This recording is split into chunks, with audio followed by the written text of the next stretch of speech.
Uy mga kapakners, may bagong luto na naman ang ating magluluto. Parang ito'y Adidas. Parang ito'y paa ng manok na frozen. Tingnan natin kung ano ang kalabasan itong paa ng manok na ito. Nilagyan ng lemon, luya, tanglad ba gayon? Yan, pampalasa. May yelo-yelo pa. May yelo-yelo.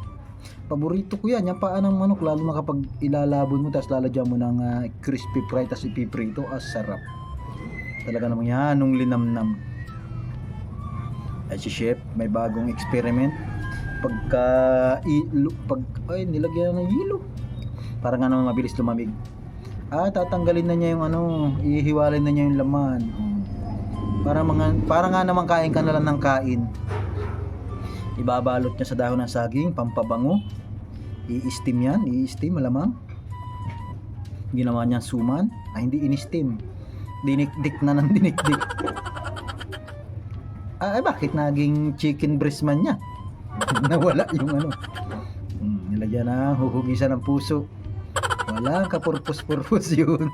Hindi mo lang nahugis puso yun. Ay naman na.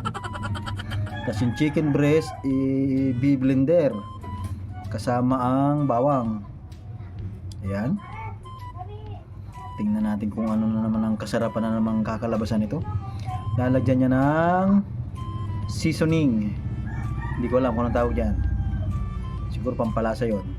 Gagawin siya ng siumay homemade. Hindi naman siumay. Dumpling. Ano ba yan?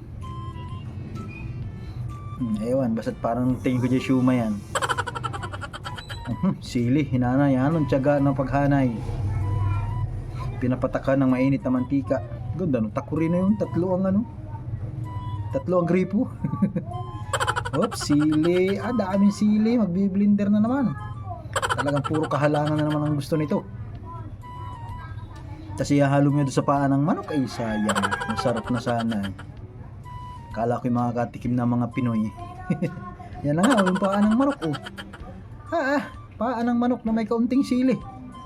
Mariusip. Nandiyan ang bitsin, napakaraming bitsin. Wala, hindi tayo makakatikim nito. Kayo na lamang muna. Mausok ang buribot natin yan. Aresyo. Mahalang din ito, di ba? Wala matitikman. Sarap sana, sinabawan. Sarap sana ng finished product. Kaya lang para lang sa matatapang na tao yan. Sa mga matitibay na nilalang. Halang yan.